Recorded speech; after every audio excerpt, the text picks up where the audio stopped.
ओम क्रिया बाबाजी नमः। ओम श्री मात्रे नमः। नमस्ते मित्रों, श्री विद्यापीठ में आप सभी साधकों का स्वागत है। आज का विषय है श्री ललिता त्रिपुर सुंदरी अथवा श्री विद्या के अंतर्गत जो दिया हम दिखाते हैं, तो उसमें कौन से प्रकार के दीप पूजन होते हैं। आपको इतना ही पता होगा कि भगवान को सिर्फ हम दिया दिखाते हैं उतना ही होता है, या 5 प्रकार की ज्योतियाँ दिखाते हैं उतना ही होता है, परंतु दियों का अपना ही एक अलग विद्या श्री विद्या के अंतर्गत है। तो पहले के ज़माने में इसमें काफ़ी सारा रिसर्च था। अभी तो रहा सिर्फ आप आओ, पैसे दे दो, ये मंत्र ले लो, इतना जाप कर लो, आपका दीक्षा हो गया। इस तरह का अभी चलन चल रहा है, जिसके कारण रिसर्च संशोधन जो है वो श्री विद्या अथवा किसी भी महाविद्या में उतना रहा नहीं। तो हमारा कार्य यही है कि कोई भी विद्या जो होती है उसमें कितने सारे प्रकार का नॉलेज होता है वो आपको बताना, जिसके कि वैचारिक दृष्टिकोण किसी भी महाविद्या के लिए, किसी भी देवी के लिए आपका विस्तृत हो जाए, ये उद्देश्य होता है। तो इसी उद्देश्य को लेकर हम आपके सामने ये चैनल के अलग अलग लेक्चर्स आपके सामने प्रस्तुत करते हैं। तो जब आप ललिता सहस्त्रनाम आप बहुत सारे लोग सुनते ही है, श्री विद्या के बहुत सारे दीक्षाधारी लोग हैं, और इनमें बहुत सारे दियों का पूजन भी होता है। यानी सिर्फ एक दिया जो होता है वो पंडिती अथवा दिया देवी को दिखाया और दीपम समर्पयामि बोल दिया, ऐसी जो क्रिया होती है इतने हद तक ही क्रिया श्री विद्या में अथवा ललिता त्रिपुर सुंदरी के साम्राज्य में सीमित नहीं है। मैंने जैसे आपको पहले बोला था कि जैसे हमारा स्थूल जगत है, वैसे देवी देवताओं की भी श्री विद्या साधना होती है, वो भी ललिता परमेश्वरी के पास जाने के लिए आगे बढ़ते हैं। जैसे और तथा राक्षस लोक है, असुर लोक है, अलग अलग लोकांतर, अलग अलग जो सूक्ष्म लोक है, उनमें भी शक्तियाँ जो होती है ललिता त्रिपुर सुंदरी के पास जाने के लिए, उनकी उनकी साधनाएं अलग है, उनके मंत्र अलग है, उनकी पद्धति अलग अलग है। तो हर जगह पे दिया दिखाने की प्रोसेस अलग है। हमारे भौतिक जगत में ये प्रोसेस अब कम हो चुकी है, अब उसका नॉलेज रहा नहीं। तो ये थोड़ा बहुत जो नॉलेज है वो मैं आपको बता रहा हूँ कि ये जो विद्या है, दिया दिखाने की जो विद्या है, जो श्री विद्या ललिता त्रिपुर सुंदरी को कौन से प्रकार के उस जमाने में अथवा जो कॉजल जगत है, देवी देवताओं का जगत है, वहाँ किस प्रकार के दियों का पूजन किया जाता है, कौन से दियों से देवी की आरती उतारी जाती है। देवी देवताओं में जो श्री विद्या होती है या ललिता परमेश्वरी का जो साम्राज्य है, जो खुद का श्री यंत्र है उसका, जो उसकी निजी मंत्रालय की जो शक्तियाँ है वो भी ललिता की सेवा करती है, तब कौन से दियों से ललिता का पूजन करते हैं, ये कभी आपने इसका सोचा है क्या? एक नॉर्मल दिया आप लाते हैं और श्री यंत्र के पास पूजा करते हैं, वो श्री यंत्र ओरिजिनल है कि क्या है, मिक्सिंग है किसी का, वो भी आपको पता नहीं है। तो कभी आपने इन सारे विषयों के ऊपर गौर किया है क्या कि विद्याओं में, महाविद्याओं में क्या है कि दियों का दीप पूजन जो होता है, उसकी अग्नि, उसमें लगने वाला धातु, उसमें लगने वाली मिट्टी, और जो रुई होती है तथा तेल होता है, वो धातु होता है, उसका अपना ही एक महत्व है। तो कुछ तांत्रिक क्रिया ऐसी होती है ना मित्रों, कि अभी ये पत्थर है, इस पत्थर में गोल राउंड करके गड्ढा बना दिया जाता है, और उसमें भी जो है वो दिया दिखाने की पद्धति है, पर ये कुछ तांत्रिक विधियों में है। कुछ तांत्रिक विधि ऐसे है कि जिसमें आपको शेल पता होगी जो समुद्र के अंदर मिलते हैं, कुछ खाड़ी होती है, कुछ नदियाँ होती है, उसके अंदर शेल मिलते हैं। तो शेल में भी प्रकार है उनके उनके ताकत के अनुसार। शेल में क्या होता है जिससे हम सिंपला कहते हैं, और वो लोग खाते भी है एक्चुअली, ठीक है। तो तथा खेकड़ा होता है, खेकड़े के पीठ के ऊपर जो कवच होता है, और कुछ कवचधारी जीव होते हैं, उन कवचों में वो जो कवच होता है, इसमें भी तांत्रिक कुछ पद्धतियाँ होती है जिनमें दिया दिखाने की प्रोसेस है। और आप कल्पना कर लीजिए, समुंदर से एक बड़ा सिंपला निकाला, उस सिंपलों को तोड़कर उसको स्वच्छ किया पानी से, ठीक है, और उसमें दिया दिखाया। तो ये ऐसे जो दिए होते हैं, आप कल्पना कर लीजिए कि कौन सी महाविद्या, कौन सी तांत्रिक क्रिया में ऐसे विद्याओं में ये सारी पद्धति उपयोग की जाती है। अब एक खेकड़ा होता है, अब पानी में रहने वाले खेकड़े अलग होते हैं, और पानी और ज़मीन के ऊपर रहने वाले खेकड़े अलग होते हैं, और प्रॉपर पानी में रहने वाले अलग होते हैं। और आपने कभी बड़े बड़े खेकड़े देखे होंगे जिनकी जो ये होती है, सींग होते हैं, बहुत बड़े होते हैं, और इनकी जो पीठ होती है, ऊपर का शेल होता है, वो बहुत बड़ा होता है, यानी इतना बड़ा आप कल्पना कर सकते हैं। तो ऐसे इतने बड़े खेकड़े का आपने अगर शेल, उसका कवच निकाला और उसमें दिया दिखाया, तो कल्पना है आपको कभी इसने इसमें कभी आपने सोचा है क्या कि ऐसे कौन सी विद्या में, ऐसे कौन से तंत्र में ऐसे कवच में दिया दिखाया जाता है।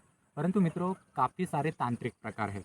आप कल्पना कर लीजिए कितने भैरव शक्तियाँ जो है स्मशान में खड़े होते हैं, कितने भैरव जो होते हैं वो पानी के ऊपर खड़े होते हैं, जिस पानी में ये जो आदमी मरने के बाद, व्यक्ति मरने के बाद जो राख छोड़ी जाती है, और ऐसी क्रिया जिस पानी में, नदी में बार बार की जाती है, वैसी जगह पे शक्तियाँ अलग खड़ी होती है, उनके भैरव अलग होते हैं, उनके वेताल अलग होते हैं, उसमें अग्नि वेताल भी होते हैं, जल वेताल भी होते हैं, समुंदर के वेताल भी होते हैं, समुंदर के भैरव भी अलग होते हैं। तो इनको प्रसन्न करने की, प्रक्रिया, अलग अलग सारी चीज़ें होती है।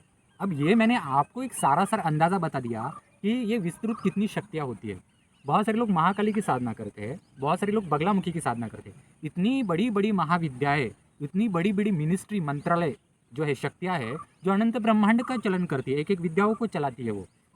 तो बगलामुखी को कौन सा दिया प्रसन्न कर सकता है? कभी आपने सोचा है क्या इसके बारे में? अब जैसे मैंने ये ऐसा बताया, वैसे आप जैन संप्रदाय में जाएंगे तो जैन संप्रदाय में भी ये सिस्टम अलग तरह से उन शक्तियों को प्रसन्न करने के लिए। आप बुद्धिस्ट संप्रदाय में जाएंगे, उनके यहाँ प्रोसेस इसका अलग है। तो ये एक रिसर्च का भाग है, जो मैं उसका रिसर्च का छोटा सा हिस्सा आपके सामने प्रस्तुत कर रहा हूँ, कि जितना मुझे मिला ललिता परमेश्वरी और श्री स्वामी समर्थ महाराज जी के मार्गदर्शन के द्वारा, कि जिससे कि आपको ये कितना डेप्थ नॉलेज है ये पता चल सके।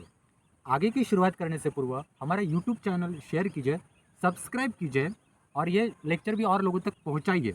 जिनको श्री विद्यापीठम द्वारा एक ऑथेंटिक श्री विद्या सीखनी है वो हमसे संपर्क कर सकते हैं। डिस्क्रिप्शन बॉक्स में उन सारी चीज़ों का लिंक दिया है, कोर्सेज का लिंक दिया है। और जिनको कुल देवी की साधना करनी है वो सिद्ध कुंजिका की ये पुस्तिका है, इसका कोर्स हमने प्रॉपर सिखाया हुआ है।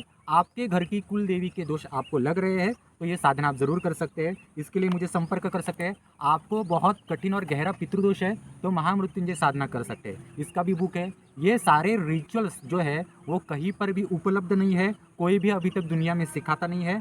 तांत्रिक पद्धति में सात्विक रीति से बस हम ही श्री विद्यापीठम इसको सिखाते हैं। बाकी अन्य साधनाओं की जो कोर्सेज के लिंक्स है, सारे कोर्सेज के लिंक डिस्क्रिप्शन बॉक्स में दिए गए हैं। तथा अभी हम शुरू करते हैं। थोड़ा नॉलेज क्या है मालूम है कि वो मैंने इसमें लिखा है बुक में, तो वो आपको मैं थोड़ा सा पढ़ के भी बताऊंगा। इतना सारा मेरे भी दिमाग में रहता नहीं है, इतना ढेर सारा नॉलेज हमने प्रस्तुत पहले से ही रखा हुआ है। अभी ललिता त्रिपुर सुंदरी और श्री विद्या में, तो ललिता को जो दियों का पूजन किया जाता है, इसमें पहले 3 प्रकार है। वो 3 प्रकार में क्या आता है वो देखते हैं। अब पहले प्रकार में कितनी ज्योति लगानी है, यानी 1 ज्योति लगानी है, 2, 3, 5, सहस्त्र, 10 सहस्त्र, तो उसके अनुसार, वो संकल्प के अनुसार उसकी आकृति होती है, यंत्रों की भी उसके अनुसार वो दिखानी होती है। सेकंड जो प्रकार है उसमें तेल के प्रकार होते हैं, जिसमें तेल में अलग अलग बदलाव किए जाते हैं और वो उसमें सिखाया जाता है। अब तेल में क्या है, आजकल हम जो तेल का जो दिया दिखाते हैं वो तेल जो है रिफाइंड तेल आता है। रिफाइंड तेल एक्चुअली सच कहे तो वो आता है केमिकल या कुछ कुछ मिक्स करके आता है, तो वो पूर्ण रूप से शुद्ध नहीं होता। आप जब महाविद्या का अभ्यास करते हैं तब आपका अगर गुरु और आपकी दीक्षा ऑथेंटिक है तो पहले आपको गुरु ये सिखाएगा कि आप जो दिए का तेल आप देवता को लगा रहे हो या श्री यंत्र के सामने लगा रहे हो, इस तेल को, रिफाइंड तेल को शुद्ध करने की प्रक्रिया क्या है, ये गुरु सिखाएगा। अगर ये नहीं सिखाए तो काय का गुरु और काय की दीक्षा, तो आधे अधूरे नॉलेज लेकर ऐसी दीक्षाएं होती नहीं है मित्रों। ये भी सारी चीज़ें हैं। तो पहले में आपने सीखा कि कितनी प्रकार की ज्योतियाँ लगानी होती है, वो एक प्रकार होता है। दूसरा तेल के प्रकार होते हैं, जिसमें अलग अलग तेल से पूजन किया जाता है, अलग अलग तेल का मिश्रण होता है और तेल में बदलाव किए जाते हैं। कुछ तेल तो हमारे यहाँ उपलब्धि भी नहीं है ये पृथ्वी के ऊपर। तीसरे में दिया किस मिट्टी से लगाना है, किस धातु में लगाना है, उसे लगाने की पद्धति। कुछ में सीधे ज़मीन में लगा दिया जाता है। अगर स्मशान में जाकर तांत्रिक ललिता को प्रसन्न करना है तो स्मशान में गड्ढा खोद कर या स्मशान की राख से वो लगाना पड़ेगा दिया, यानी वो मिट्टी का उस मिट्टी से बनाना पड़ेगा, तो वो ताकत तैयार होगी। तो ऐसे, तथा कुछ ऐसे पत्थर में मैंने आपको बताया। कुछ में क्या होता है कि फूल, नारियल, फल होते हैं, तो इन, अथवा पानी जो जल होता है, जल में कैसे दिया लगा सकते हैं, ठीक है। तो ये अलग अलग प्रकार जो होते हैं इनमें होते हैं। तो ये 3 प्रकार है। अब इन 3 प्रकारों को श्री विद्या की जो पद्धति होती है इनमें क्या कहा जाता है मैं आपको बताता हूँ। एक्चुअली ये जो नाम है, ये नाम जो है ऊपरी जगत के नाम है। पहला जो नाम है वो असंख्य दीप विद्या, जिसमें अलग अलग प्रकार की ज्योति लगाने की विद्या आती है। दूसरी है शीतलंक विद्या, जो तेल के प्रकार मैंने बोले वो है। और तीसरी जो मैंने पद्धति बताई उसे कहा जाता है श्रोतकृत विद्या। इसमें क्या है, ये वही मिट्टी, धातु, फूल, नारियल, फल, पानी, जमीन में, पत्थरों में दिया लगाने की अलग अलग प्रोसेस। पत्थरों में भी बहुत प्रकार होते हैं मित्रों, ठीक है। अभी क्या है, मैं नदी के पास बैठा हुआ हूँ। नदी ये ऊपर से जाती है, जब बारिश होता है ना 4 महीने, ये पूरा पत्थर जो है ज़मीन के नीचे होता है। तो इस पत्थर में जो है पानी की ताकत है, ठीक है। पहाड़ के पत्थर जो होते हैं ना, उनमें पानी की ताकत नहीं होती, उनमें ताकत होती है हवा की ताकत होती है, और वो हवा की ताकत कितनी है वो देखनी पड़ती है। उसके साथ उनमें ताकत होती है कि रोशनी झेलने की ताकत होती है, क्योंकि धूप जो होती है वो उनके ऊपर गिरती है। वो 2 इसमें क्या है, इसमें पानी की भी ताकत है और जो है हवा की ताकत इनमें कम होगी, तो इनमें ताकत होगी, बारिश की ताकत होगी। ठीक है, तो ये ताकत जो है ना, ये ताकत आप अपने स्पिरिचुअल एनर्जी के लिए, अपने महाविद्याओं की साधना के लिए, अपने कार्य करने के लिए ये ताकत खींच कर आप कैसे यूटिलाइज कर सकते हैं, ये विद्या होती है। श्री विद्या आपको ये सारी चीज़ें सिखाती है, बगलामुखी आपको ये सारी चीज़ें सिखाती है। ठीक है, नहीं तो वो काय की बगलामुखी और काय का महाविद्या, ये मैं हर समय बोलता हूँ, क्योंकि ये सारी चीज़ें सीखनी ही पड़ती है मित्रों। नहीं तो आप क्या करेंगे, मंत्र दे दिया गुरु ने और उसका जाप करते रहे और 10 सालों बाद 15 सालों बाद कुछ हुआ नहीं, फिर आप डिप्रेशन में चले जाएंगे। यही लोग, ऐसे जो लोग हैं वो हमारे पास ज़्यादा चले आते हैं, कुछ होता नहीं है। अब आपको 3 महाविद्याओं के नाम आपको पता, 3 पद्धतियाँ दियों में आपको पता चली, असंख्य दीप विद्या, शीतलांक दीप विद्या और श्रोतकृत दीप विद्या। अब इसमें क्या है कि इसमें मैं आपको एक विद्या बताऊंगा। अब ये 3 जो बताई ना, इसमें बहुत सारे पार्ट्स है। इसमें सिर्फ असंख्य विद्या का लेंगे ना, तो एक दिया जो है वो किस मिट्टी में, किस धातु में लगाया, तो वो किस लिए लगाया है, क्या संकल्प लेकर बनाया। अगर ट्रायंगल के रूप में दियों का पूजन किया है तो वो क्यों, किस लिए लगाया। ठीक है, अब ट्रायंगल अगर बनाया है तो ट्रायंगल में कितने दिए रखने हैं, कौन सा दिया यूज़ करना है, कौन से यंत्र में बनाकर वो दियों का पूजन करना है, वो सब असंख्य दीप पूजन में आता है। वो बहुत सारे पार्ट्स है, अलग अलग ग्रंथ है उसमें। अब मैं इसमें से आपको लूँगा कि जो तीसरा मैंने पार्ट बताया, श्रोतकृत विद्या, श्रोतकृत दीप विद्या, इनमें जो मिट्टी की जो विद्या होती है, मिट्टी, धातु, फूल, नारियल, फल और पत्थर भी, ऐसे प्रकार होते हैं। इनमें से मैं मिट्टी का प्रयोग लूँगा और मिट्टी में कितने प्रकार की मिट्टी के द्वारा दियों का पूजन किया जाता है, दिए बनाए जाते हैं ललिता परमेश्वरी के साम्राज्य में, ललिता को प्रसन्न करने के लिए, श्री विद्या अथवा श्री यंत्र को दिखाने के लिए, वो मैं थोड़ा सा आपको नॉलेज दूंगा। इसमें जो मिट्टी से निर्माण किए हुए दियों को कहा जाता है मलंग विद्या। मिट्टी का एक नाम है मलंग विद्या।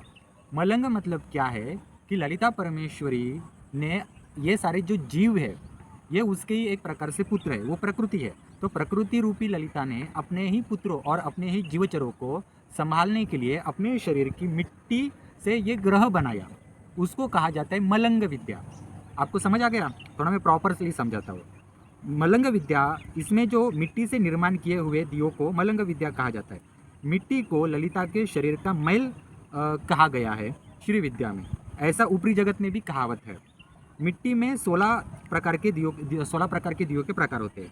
मिट्टी का मूल अर्थ क्या है कि अपने बच्चों को जीने के लिए और पालन पोषण के लिए अपने शरीर के मैल से बनाई हुई एक पृष्ठभूमि, और ये मिट्टी जो है यह ललिता के मातृत्व का प्रतीक है।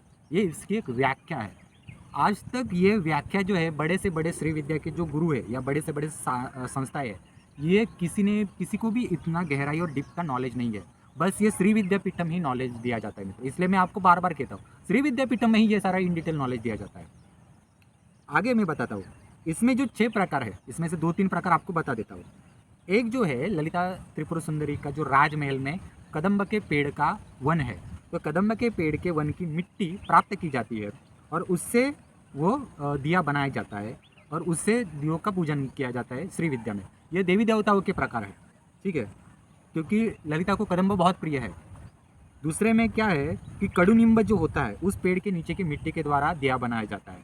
ये कड़ूनिम्ब भी जो है वो राजमातंगी देवी का सबसे प्रिय जो है वो पेड़ है। ये भी जो है ऊपरी जगत के लगते हैं। अभी आप कदम्ब का और कड़ूनिम्ब का पेड़ देखने जाएंगे तो उनमें अभी उतनी ताकत रही नहीं, क्योंकि वहाँ पर क्या है कि जो मिट्टी है उसमें अलग अलग निगेटिव एनर्जीज वास करती है। वो अशुद्ध मिट्टी हो गई, और उससे भी बनानी है तो उस अशुद्ध मिट्टी को शुद्ध बनाने की प्रक्रिया भी आपको श्री विद्या में सीखनी पड़ेगी। तो अभी आज के ज़माने में वो सिखाएगा कौन? तो ये भी सारी चीज़ें, तो 2 आपको समझ में आ गए। तीसरी है कि ललिता परमेश्वरी अपनी जो साड़ियाँ होती है, जो साड़ी पहनती है, तो साड़ियाँ जो है वो साड़ियाँ पुरानी होने के बाद वो अपने श्रीयंत्र राजमहल में, जो मणिद्वीप उसे कहा जाता है, उस राजमहल में किस जगह पर वो सारी जो साड़ियाँ है वो ज़मीन में गाड़ देती है मिट्टी में, और वो डाइल्यूट होती है, बाद में वो मिक्स हो जाती है, वो नष्ट हो जाती है उस मिट्टी के अंदर। वो मिट्टी ही ऐसी होती है एक जगह की कि ललिता के साड़ियाँ जो होती है उसको एब्जॉर्ब करके डाइल्यूट कर लेती है, मिट्टी में परावर्तित कर लेती है। क्योंकि ललिता परमेश्वरी की साड़ी को एक मिट्टी में परावर्तित करना है, तो उस मिट्टी में भी उतनी ताकत होगी, और ये बहुत रेयर मिट्टी होती है, और इसको प्राप्त करने के लिए देवी देवताओं को काफ़ी मेहनत करनी पड़ती है। तो ये सारी चीज़ें हैं, यानी बहुत इक्का दुक्का कोई शक्ति होगी, देवी देवता होंगे कि जो अपनी तपस्या द्वारा इस मिट्टी को प्राप्त करते हैं। तो ये एक है। तथा ललिता का जो साम्राज्य है, अब देखो कोई भी जो साम्राज्य हमें दिखता है ना कि हवा में तैर रहा है, तो ऐसा नहीं होता। इन सारे साम्राज्यों जो देवी देवता है, इंद्रलोक हो, वैकुंठ हो, ब्रह्मलोक हो, या ललिता का, बगलामुखी का, महाकाली, महातारा, षोडशी, ये सारे जो एनर्जीज है ना, ये ऐसे हवा में नहीं तैरते। इनका खुद का लोक साम्राज्य ऐसे ही एक मिट्टी के ऊपर ही बना हुआ रहता है। बस उनकी मिट्टी, उनकी हवा, उनकी एनर्जी एक्स्ट्रा ऑर्डिनरी रहती है। ये सारी चीज़ें होती है बस। ठीक है, मेरे लेक्चर से आप क्या क्या सीखते हो ना, वो आप ध्यान में रखिए। ये आपको ना बाकी जगहों पर सीखने को नहीं मिलता। दूसरा एक जो है वो ललिता के साम्राज्य की मिट्टी का आपको पता चला। चौथे पाँचवें में ये है कि पाँचवीं जो मिट्टी होती है ना, कि जहाँ पर ललिता के पुत्र महागणपति तथा और भी उनके दो पुत्र हैं, उसके साथ बाला त्रिपुर सुंदरी, ये तीन पुत्र ललिता के और ललिता की पुत्री, ये जिस मैदान के ऊपर खाली जगह पर खेलते हैं। अब बाला त्रिपुर सुंदरी तो छोटी है, उसको खेलने के लिए उसका स्वभाव जो 9 साल के बच्चे का जैसे होता है, उस टाइप का, 9, 10, 11 साल की जो बच्ची होती है, वो हमेशा खेलना चाहती है। तो वो जिस मिट्टी में खेलती है, वो मिट्टी को प्राप्त करके दिया बनाना, ऐसी सारी प्रक्रियाएँ होती है। ये सारी विद्या जो है दीप विद्या, ये हमारे अर्थ के ऊपर भी थी। पहले के ऋषि मुनि इन सारी चीज़ों का उपयोग करते थे, क्योंकि बहुत सारे समय पहले इस मिट्टी में जो था वो कोई केमिकल नहीं होता था, कोई प्लास्टिक नहीं होता था, गंदगी इन मिट्टी में नहीं होती थी। आज इस मिट्टी का हम इतना उपयोग नहीं कर सकते, ऐसा है। तो आपको कहाँ से मिलेगी विदाउट केमिकल रहित मिट्टी जो उपजाऊ है? अब ये सारी बहुत सारे प्रकार है, ठीक है। तो ये मैंने आपको एक अंदाजे के लिए ये लेक्चर रखा है कि आपका बुद्धि का विस्तार होना चाहिए। महाविद्या आपको ना लॉजिकली समझाती है, बुद्धि का विस्तार करती है। वो एक थीसिस है, आप पीएचडी कर रहे हो। अब इसमें क्या है कि आप सोचेंगे कि गुरुजी दियो में ही इतना क्यों ये कर रहे हैं? ये एक विद्या है, आपको समझ में आनी चाहिए। अब श्री विद्या में दियो का महत्व क्या है, मैं आपको बताता हूँ। आपने अगर ललिता त्रिपुर सुंदरी की कथाएं पढ़ी होगी, सुनी होगी, ललिता के बारे में नॉलेज पता होगा, तो आप जानते होंगे कि ललिता की निर्मित जो इस अर्थ के ऊपर वो प्रकट हुई थी पहली, वो हुई थी अग्निकुंड की ज्वाला के द्वारा। इसलिए ललिता का सानिध्य या ललिता की शक्ति हमारे अर्थ के ऊपर पहले रिप्रेजेंट होती है हवन कुंड की अग्नि के द्वारा। ठीक है, तो ये अग्नि ललिता जो विद्या है ना, ये अभी हमारे अर्थ से विलुप्त हो गई, क्योंकि ये इस ब्रह्मांड में, क्योंकि ललिता परमेश्वरी के पास बहुत सारे ब्रह्मांड हैं, तो इसमें इस ब्रह्मांड में ललिता प्रकट हुई थी पहली, वो थी अग्नि के रूप में। इसलिए पहले अग्नि का पूजन इम्पोर्टेंट है। इसलिए दियो में जो दिया दिखाते हैं, दियो में जो अग्नि है, हाँ, उस अग्नि में ललिता को देखने की विद्या और आत्मसात करने की विद्या, और दियो की अग्नि में ललिता को पुकार कर आमंत्रित करके उसकी स्थापना करके उस दिए से हमारे शरीर के ऊपर आशीर्वाद लेने की विद्या एक अस्तित्व में है श्री विद्या में। और ये मनुष्य के लिए बहुत आसान विद्या है, श्री यंत्र की पूजा, ललिता की पूजा करने के लिए, श्री विद्या में ललिता के पास जाने के लिए, परंतु ये विलुप्त हो गई विद्या। अब इसमें ऐसा है कि दिए की ज्योत में उसे देखना, क्योंकि उसकी निर्मित भी अग्नि में हुई थी, तो उसका दर्शन भी दिए की अग्नि में लेना चाहिए। दिए की अग्नि पवित्र होती है क्योंकि इसमें किसका स्पर्श नहीं होता। नहीं तो आप जानती है हर जगह किसी ना किसी का स्पर्श होता है।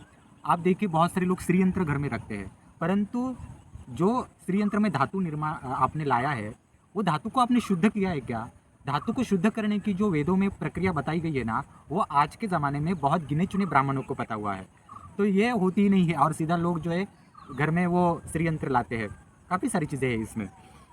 तथा आप अपनी बुद्धि अनुसार ललिता को उस दिए में बुला रहे हो, ऐसा भी एक प्रोसेस इसमें रहता है, क्योंकि दिया भी एक कुंड की तरह होता है। अग्नि द्वारा ललिता मार्गदर्शन भी करती है, और जो दियो का हम आशीर्वाद लेते हैं वो हीट होती है, वो एक प्रकार से आशीर्वाद भी होता है। यह मिट्टी जो होती है, अब ये जो दिए बनाई दिए जाते हैं ना, ये मिट्टी जो होती है, इन मिट्टी में क्या होता है कि कॉन्सेंट्रेटेड ऑयल होता है, और ये ऑयल अलग अलग टाइप का होता है। जैसे अगर स्मशान में तांत्रिक ललिता की पूजन करना है, ठीक है, तांत्रिक ललिता में क्या होता है कि 50% ललिता होती है और 50% जो होती है वो महाकाली, उसकी जो जुड़वा बहन है, उसका एनर्जी होता है, क्योंकि वो स्मशान है ना, तो उनमें 2 एनर्जी कंबाइन होती है और उनको खींचना होता है। तो इनमें क्या होता है कि स्मशान की जो राख है उनमें कुछ ऑयल मिक्स करने होते हैं।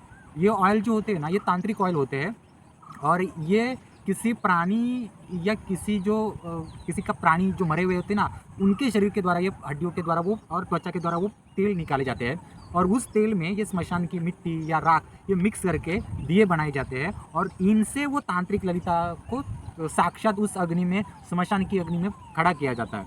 तो ये उसकी प्रक्रिया हो गई। ये ऐसे अलग अलग प्रकार है।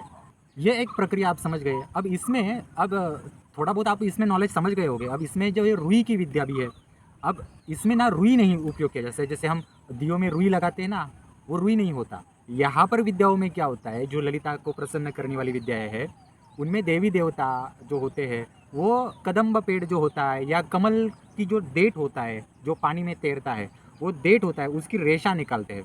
अगर एक एक पत्ता है कदम्ब का, तो उस पत्ते के पान की जो रेशाएं होती है ना, वो रेशाएं निकालते हैं, धागे निकालते हैं, और उन धागों को एक करके ऐसे रुई की एक वाती बनाते हैं। और वो वाती जो होती है या जो मैंने कमल बताया, उसकी रेशा निकालते हैं और उस ऐसे बनाते हैं, और उससे वो जो है वो जोत का काम करती है। मित्रों, इतना इन डिटेल नॉलेज है श्री विद्या में। ये तो मैंने बहुत कम बताया है। अगर बताने के लिए जाओ एक एक सब्जेक्ट ना, तो ऐसे लेक्चर जो एक कंटिन्यूटी में 72 आवर्स यानी 3 दिन लगातार नॉलेज देता रहना पड़ेगा। उसमें कितने सारे ग्रंथ हैं, तो असुर लोग कौन से दीपों का पूजन करते हैं, राक्षस कौन से दीपों का पूजन करते हैं, कौन से लोक में, स्वर्ग लोक में इंद्र देवता और उनके देवता कैसे पूजन करते हैं, ऐसे काफ़ी सारा इन डिटेल नॉलेज है। तो बगलामुखी की अपनी विद्या है, महाकाली की अपनी विद्या है। तो ये नॉलेज आप कब लेंगे मित्रों, नहीं तो आपका जीवन चला जाएगा। ये भीड़ की श्री विद्या, ऐसे घर में श्री यंत्र सिर्फ लाकर ऐसे पूजन नहीं होता। इनमें बहुत इन डिटेल नॉलेज होना बहुत आवश्यक है। इसलिए श्री विद्यापीठम को ज्वाइन कर लीजिए। व्हाट्सएप ग्रुप हमारा है, मुझे आप नीचे लिंक दी गई है, आप उसमें ज्वाइन हो सकते हैं। और आपको श्री विद्या के बारे में इन डिटेल नॉलेज चाहिए तो श्री विद्या एसेंशियल, एडवांस श्री विद्या एसेंशियल, कालीकुली श्री विद्या एसेंशियल, क्रियायुग एसेंशियल, ये world class top most knowledgeable secret knowledge के हमारे कोर्सेस है। इनको आप ज्वाइन कर सकते हैं, आप नॉलेज ले सकते हैं, सीक्रेट नॉलेज, जो नॉलेज आज तक इस वर्ल्ड में नहीं है। इन डिटेल जो लिंक्स है डिस्क्रिप्शन बॉक्स में दिए गए हैं, या मुझे संपर्क कर सकते हैं, मैं लिंक भेजूंगा आपको। आप पढ़िए उन लिंक को और आप डिसाइड कर लीजिए ये नॉलेज आपने कहीं देखा है क्या। आज के लेक्चर का भी जो नॉलेज है वो कहीं पर भी आपको उपलब्ध हुआ नहीं मिलेगा।